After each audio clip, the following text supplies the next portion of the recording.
Hey, this is Robert with Sigma 3 Survival, and I wanted to give y'all a rundown on a basic lightweight fishing kit that I carry.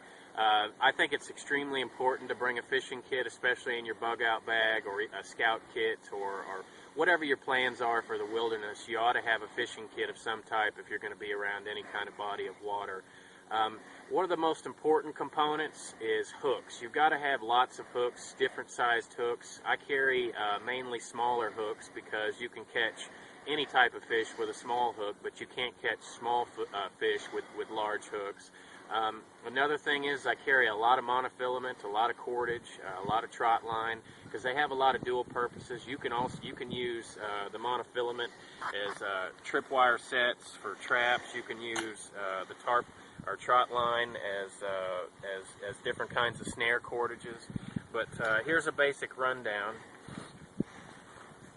So, like I was saying, you want to have smaller hooks versus larger hooks. I do throw some Catfish Hooks in here because these are good for catching larger cats, but for the most part, the size of hook that I want is going to be, fairly small. You want it to be not too wide to where it wouldn't fit in a perch's mouth.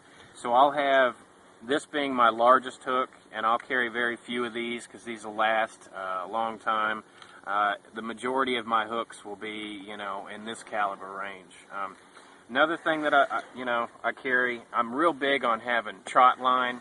Trotline is probably the most useful cordage you can have. I buy these.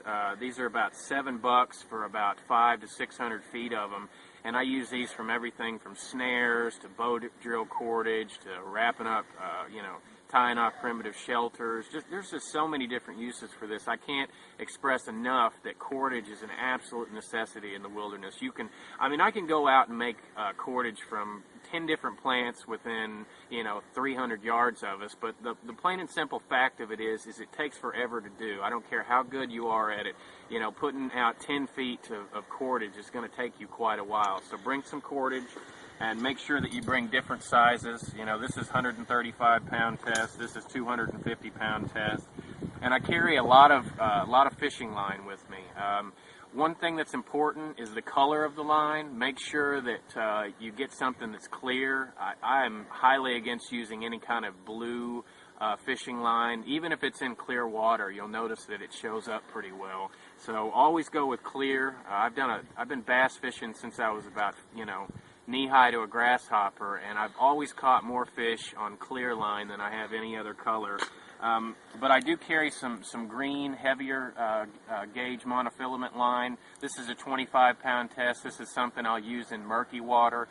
It's a lot more effective for catching catfish and larger fish like that.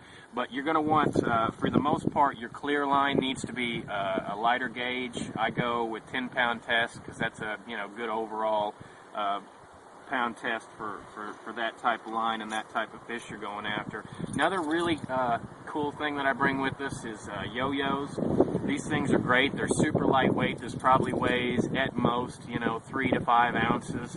So I've got a snare kit that I carry with me in my bug out kit and in my scout kit, and it's got a whole bunch of different snares in it. But in the back of it, I'll throw about anywhere from 4 up to 12, depending on how much, how many bodies of water there are around in the area that I'm going to be at. So those yo-yo traps are highly effective. So that's definitely something that you're going to want to add in. Here at Sigma 3, we do the primitive, but we believe in teaching the modern as well. Who knows what kind of situation you're going to get yourself caught in, so it's better to learn different methods. Primitive's great, but modern will always put more food on the table. Just remember that. So if you've got the opportunity to bring a kit with you, then absolutely